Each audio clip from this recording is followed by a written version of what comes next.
Pozdrav svima, ovdje je Silvija. Danas ćemo vam pokazati neke osnove cupping masaže, odnosno terapije. Cupping svoje porijeklo vuče iz Kine i već se tisućama godina prakticira u Aziji. Mnogi svjedoče o pozitivnim učincima, a prilog u tome ide i da se mnogi poznati sportaši sve više odlučuju na cupping terapiju. Ipak moderna medicina, zapadnjačka medicina, ne priznaje cupping kao terapiju koja ima ikakve pozitivne učinke na organizam. O samom cuppingu se može puno pričati, pa da sada ne duljimo, imamo linkove u opisu videa.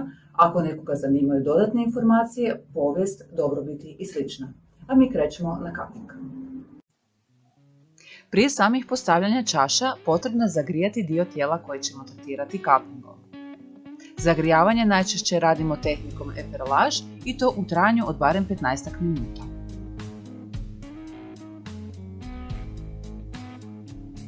Laganom masažom dovodimo kožu na idealnu temperaturu te potičemo cirkulaciju za bolju učinkovitost cuppinga.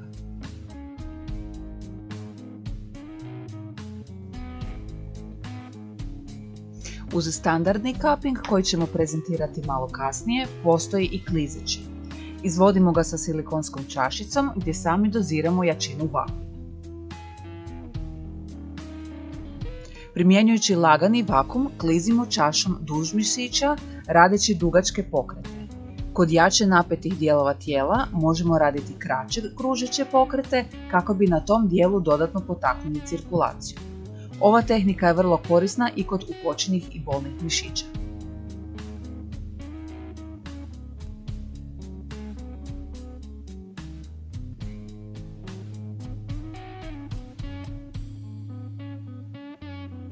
Tehniku klizećeg cuppinga često koristimo i kao dio medicinske masaže, a ne samo kao samostalnu terapiju.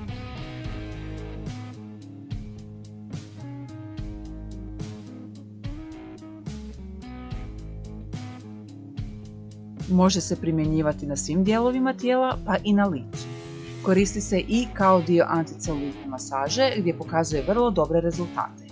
Ipak, za neke je prilično bolna kada se primjenjuje na celulitu, pa nije uobičajena metoda za uklanjanje tog problema.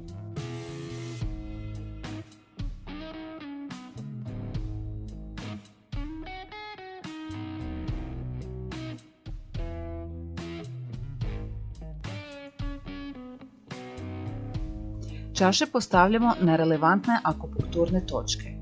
Najčešće se primjenjuje na leđima, a može i na rukama, nogama, trbuhu pa i na licu. Pazimo da ne stavljamo na ispupčene madeže jer postoji opasnost da ih vakum izvuče. Što se tiče prištića, može slobodno ići na njih. Zapravo cupping je i nastao kao metoda za izvlačenje, odnosno istiskivanje čireva, te je to bila njegova originalna namjena, a izvodila se u početku sa goveđim rogovima i bambusima. Vakum doziramo ovisno od osobe do osobe i stanju tijela. Za početak doziramo vakum da se koža napne do trećina čašice. Kasnije možemo i pojačati pritisak.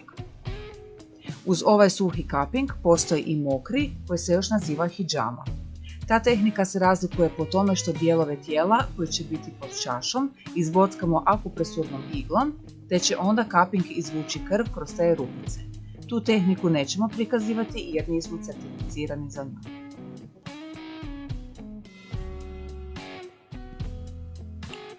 Čaše skidamo nakon što su djelovale između 5 i 30 minuta, ovisno o osobi i problemu koji rješavamo.